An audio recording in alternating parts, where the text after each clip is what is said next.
Greetings to everyone watching this video. In this video, we'll be discussing secondary indexing in DBMS. Let's start with what is indexing. Indexing is used to optimize the performance of database by minimizing the number of disk accesses required when a query is processed.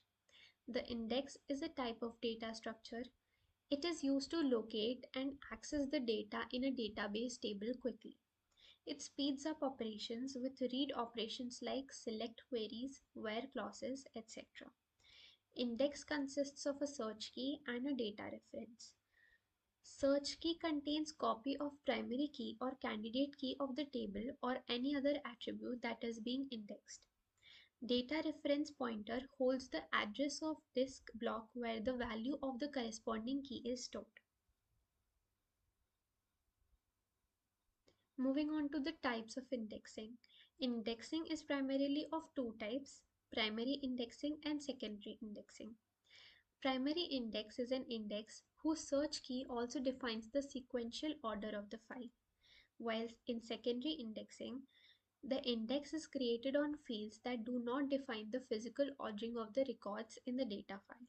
It allows efficient access to records based on non-primary or non-ordering attributes. Now, what are the types of secondary indexing? The first type of secondary indexing is dense secondary index. It contains one index entry for every record in the data file. The index stores the value of the secondary key and a pointer to the record. It is commonly used when quick access to any record is required. The second type of secondary index is sparse secondary index. It contains index entry for only some records. The data file is divided into blocks and only the first record of each block is indexed. It is less space consuming than dense indexing. It requires more searching within the blocks. The third type of secondary index is multi-level secondary index. A hierarchical structure where a secondary index is built on top of another index.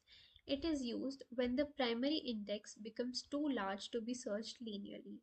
It is often implemented using B trees or B plus trees for scalability. Now, what are the advantages of secondary index? The first advantage is faster access.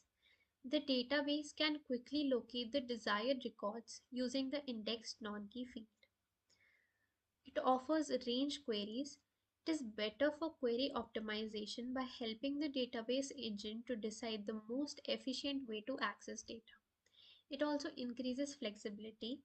Users can run queries using any of these attributes, thus increasing the query feasibility. Now, what are the disadvantages of secondary index? The first disadvantage is increased storage requirements. Since secondary indexes are stored separately from the data, there may be multiple indexes on a single table. The overall space consumption increases, especially in case of dense indexes. Second, overhead during data modification operations. Every time a record is inserted, deleted, or updated, the associated secondary index must also be updated to reflect the changes. The third disadvantage is complexity to database maintenance. The more indexes that exist on a table, the more careful the system must be in maintaining their consistency and performance.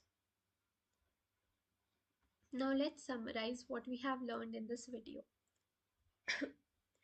Secondary index is used on non-primary key attributes.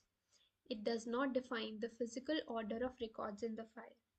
It helps in faster data retrieval for queries on non-key fields. It can be of different types: dense, sparse, and multi-level. Dense index has an entry for every record. Sparse index has entries for only selected records, usually block level. Multi-level index improves performance for large indexes using a hierarchical approach. It improves query flexibility and supports multiple access paths. It requires extra storage and can slow down insert, update, or delete operations.